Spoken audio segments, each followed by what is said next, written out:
Welcome to another edition of ALTUS Now. Glad to be here. And, this is the Q2 edition we're diving into today, and it is a truly special one.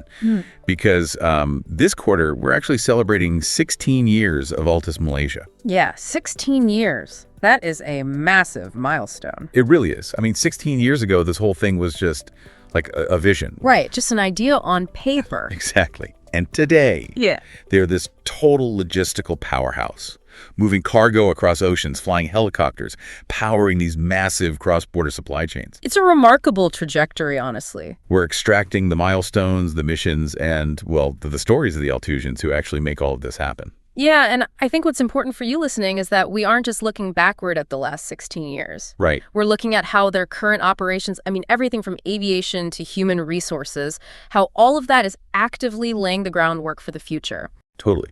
And I want to start with ALTUS Aviation Malaysia, or AVM. Yeah, their connection to the ground is a great place to start. On April 6th, the AVM team went to SK Tunnel Along and donated a television to the school, just to thank the local community for supporting their spraying missions. In agricultural aviation, the local community is your operational theater. AVM executed this aerial spraying mission in Ulu Terrace, and they sprayed 107 hectares in just 1 hour and 35 minutes. Which is incredibly fast. It's wild. But the thing that really got me was the location. They were doing this right near the KLIA aerodrome, inside controlled airspace for an international airport. Yeah, that is not a casual flying environment. No, it's like, my thought was, this is like threading a needle while you're riding a roller coaster.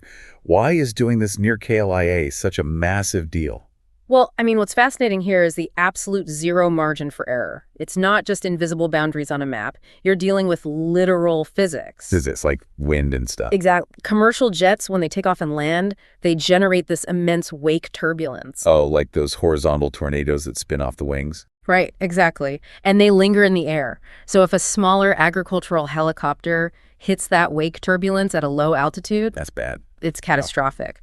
So operating in that KLIA aerodrome means AVM pilots and the ground crews, they're locked into this highly synchronized communication with the tower. So they can't just, wing it. Not at all. If they have a slot for a specific quadrant at 1400 hours, they have to be there exactly then, at the exact altitude, calculating perfect wind drift for the spray. It requires extreme foundational discipline. And it seems like they're taking that discipline and, shopping it around for future growth. How so? Well, they attended the Malaysia Airport's procurement showcase in June. MAHB. Yeah. And they weren't just there to browse. Right. They were positioning themselves. Exactly. Which is smart, because a showcase like that is where you see the whole capital expenditure blueprint for the next decade. So they're figuring out where they fit in. Yeah, AVM is calculating exactly where their aviation logistics can, remove friction for the airport authority. That's how you become a strategic partner, not just a vendor. And to be that partner, you need the hardware, which explains why they went down to Senai to visit ATAS Aero Engineering. They were talking about future MRO partnerships. Maintenance, repair, and overhaul. Right. But, let me push back on this a little bit. Isn't MRO just the helicopter equivalent of taking your car in for an oil change? Yeah. Why is a mechanic meeting a strategic milestone? Well, that's a super common misconception. MRO in commercial aviation is fundamentally predictive. It's not reactive like your car. Predictive, meaning they fix it before it breaks. Exactly. Because an idle helicopter sitting on a tarmac costs thousands of dollars an hour. Oh, wow. Yeah. So a strong MRO partnership uses data analytics and cycle tracking to replace components hours before they'd ever actually fail. So that ATS meeting was really about building a logistical safety net. Right. Guaranteeing clients 99.9% uptime. You can't scale a fleet without that engineering backbone. Makes total sense. But, for all this high-tech aviation stuff, I love how grounded they keep it. Yeah. And that transitions us perfectly from the sky to the sea. March 19th, acrylonitrile discharge at Pengerang for LG Petronas. Acrylonitrile, or ACN, is a highly volatile chemical cargo. Sounds dangerous. Very. Yeah. It's used to make plastics and synthetic fibers, but it is extremely flammable and toxic. You do not want that sitting around unmanaged. And they had to do a full discharge of this chemical right before the Hari Raya holiday break. Oh, yeah. Anyone who has worked in logistics knows that moving anything right before a major national holiday is just an absolute nightmare. Oh, completely. The moment a major holiday starts, the entire supply chain freezes. Customs agents go home, truck drivers log off, port authorities run on skeleton crews. Right. If you miss your discharge window, your chemical cargo is stranded. And if your cargo is a highly toxic, flammable liquid, you suddenly have a localized environmental hazard just sitting on a dock for 3 days. Exactly. Your contingency options just vanish. But the team worked late into the evening and finished the job flawlessly with 0 delays. It's the handling extreme ends of that spectrum builds the ultimate currency in this industry, which is trust. Trust, yeah. If a client sees that you can manage the hyper-compressed risk of an ACN chemical discharge right before a holiday, and you can also sustain the grueling 3-week mathematical precision of an FSO layup well, they trust you with the really big stuff. Let's look at the FSO Ben Chamas 2 project. Which was one of their most technically demanding undertakings of the entire quarter, by the way. Yeah, and I am looking at the timeline provided in the newsletter, and I have to push back on this a little bit. Okay, go for it. Because they mobilized on April 11th at the MMH yard. Right. And they didn't officially cast off the vessel until the very end of the month, April 30th. Yeah. I mean, it sounds like they spent nearly 3 weeks just having meetings to park a boat. Is laying up a vessel really that complicated? Uh-huh. Well, I get why it sounds like overkill, but we aren't talking about a speedboat here. Fair enough. FSO stands for Floating Storage and Offloading Vessel. Imagine a floating skyscraper that holds immense amounts of crude oil. Okay, that's massive. Yeah, if we connect this to the bigger picture, when you place a massive piece of offshore infrastructure like that into layup, you are effectively putting it into a powered-down transitional state. So it's like putting a city to sleep. Exactly. You don't just turn the key and drive it out of the shipyard.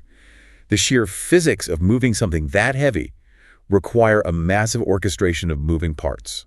So what are they actually doing for 3 weeks before the ship even moves? Let's break down the mechanics. Early on, like around April 13th, they have these intense coordination meetings. In Johor, right? Yes, with contractors like Ivor, ship captains like Captain Raj, and engineering vendors like Aurora Engineering who provide the watchmen. Wait, watchmen? Like security guards? Not exactly.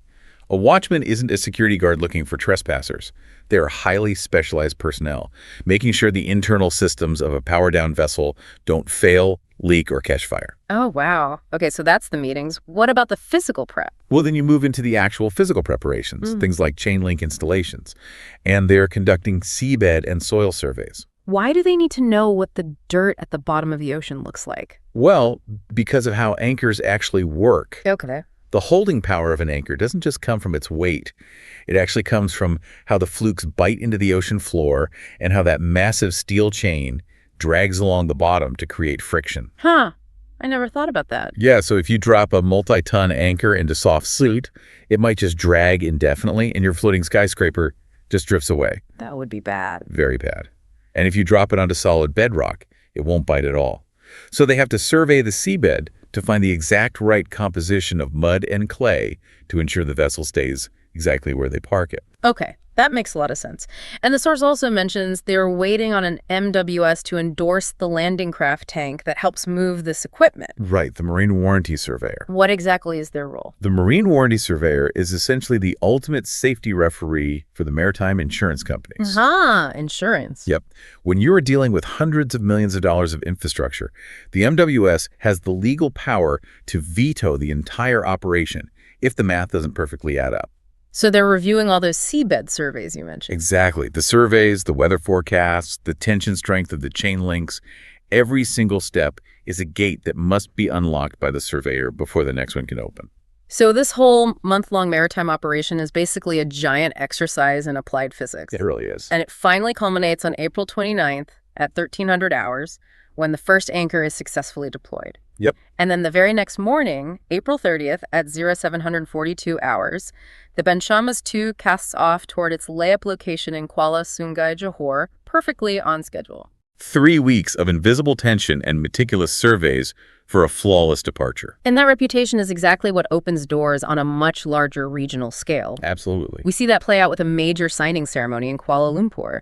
They formalized this massive partnership between ALTUS Integrated Logistics Services, FZE Ltd, ALTUS Oil and Gas Services, Unipesol LDA, and Timor GAP EP. Yes. This is a clear signal of cross-border growth in the Southeast Asian energy sector. I mean, they are stepping way beyond just being a Malaysian company. Partnering with Timor GP shows they are positioning themselves as a regional energy player. They're helping to develop the oil and gas resources of Timor-Leste. In late June, ALTUS was at SOGCE 2026, the Sabah Oil Gas and Energy Conference, booth 139. And they had this unified story they were telling. Energy life cycle, seamlessly delivered. That tagline is doing some very heavy lifting. Oh, so? Well, the offshore energy sector is notoriously fragmented. You usually have one contractor for exploration, a different one for development. Another one for production. Right. And then decades later, a completely different one for abandonment. So you're constantly renegotiating contracts and losing institutional knowledge. Exactly. So by saying energy life cycle, ALTUS is offering to be the central nervous system for all of it. Which is huge. Like the Benchamas 2 decommissioning project they highlighted. Decommissioning an offshore asset isn't just towing an old boat to a scrapyard. Not at all. You're dealing with residual hydrocarbons, aging metal battered by salt water, Unpredictable weather? and strict environmental protocols. You need a logistics provider who understands marine towing and structural engineering perfectly. At that same conference, their chief operating officer, Mr. Azam, gave a presentation on a fit-for-purpose supply-based model for Sabah's next energy frontier. Right. They're standing up and telling the industry how the next 10 years of energy logistics should actually work. Which, honestly, taking the lead in that industry dialogue makes perfect sense for a physical logistics company. We need to talk about AFM fulfillment. Yes, the digital pivot. This part completely threw me. So AFM hosted this session in April called Mastering Authenticity, Digital Humans and Social Media for Deeper Brand Trust. It sounds a bit out of place at first glance. Totally. Wait, a fulfillment company, which is boxes, robots, warehouses, why are they hosting a seminar on AI live streams and digital humans? Well, you have to look at modern e-commerce. It's actually a brilliant anticipation of demand. Think about a digital human in 2026. Like an AI avatar hosting a TikTok shop. Right, a 24/7 avatar speaking multiple languages, driving these massive erratic micro spikes in sales.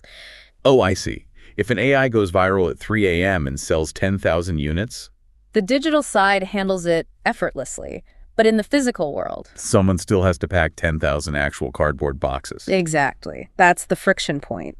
So if AFM understands how digital humans trigger impulse buying, they can integrate their warehouse systems with those AI demand curves. So they're pre-positioning inventory before the live stream even spikes. Exactly. They aren't just a giant closet anymore. Their robotic fulfillment is synced directly to the client's digital marketing. That is so smart, elevating from a back-end vendor to a frontline partner.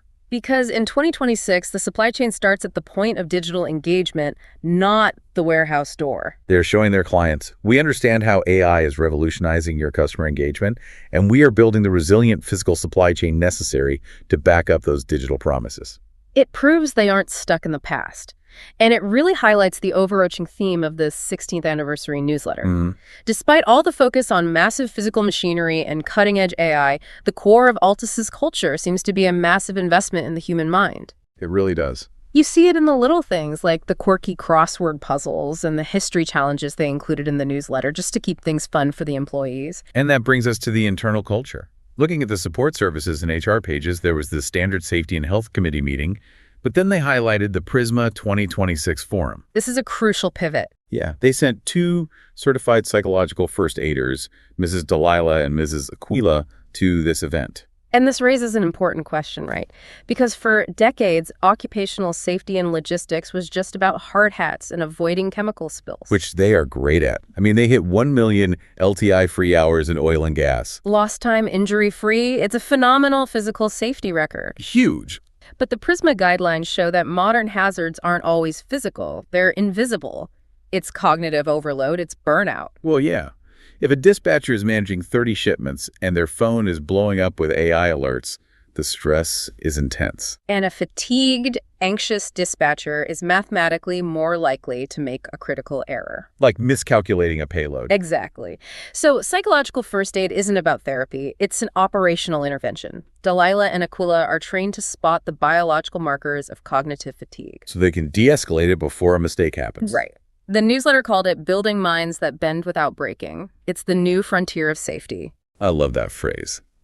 And I love how they ground their corporate values too, like the Thursday Talk core value sessions. Right, the speaker series. Yeah, for integrity, they didn't just have HR read a PowerPoint. They brought in a senior superintendent from SPRM, the Anti-Corruption Commission. Which completely shifts the tone in the room. I bet.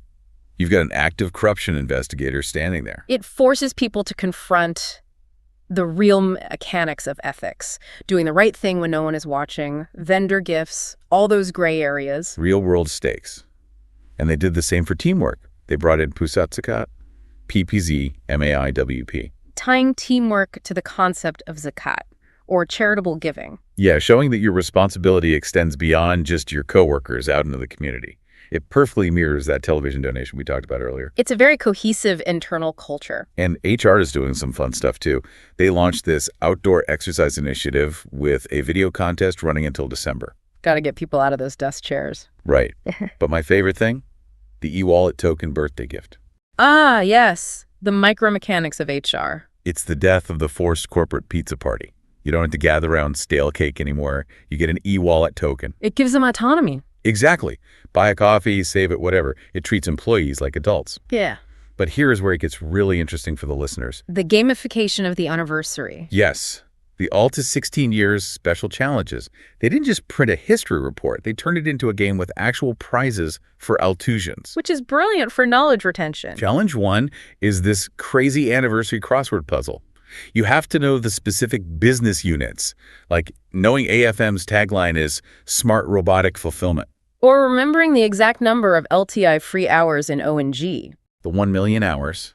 And then challenge 2 is a true or false section. But the final challenge is actually the heart of the whole celebration. This story submission. Yeah. The prompt is, what does it mean to be an Altusian?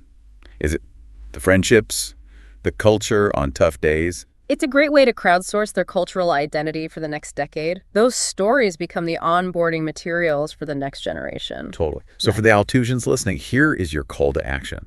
You need to complete these challenges, write your story, and email your submission to my.corp.com@altusmalaysia.com. And there's a deadline, right? Yes. By 31 July 2026. The first 3 correct submissions win a prize, and the best stories get featured in the next issue. So get on that. Leave your legacy. Exactly. Well, that brings our Q2 edition to a close. We just want to offer a massive congratulations to ALTUS Malaysia on 16 incredible years. It's a huge achievement. Wishing ALTUS a truly great year ahead. And thank you, the listener, for tuning in to unpack all of this with us. Keep building, ALTUS. We will catch you all on the next deep dive.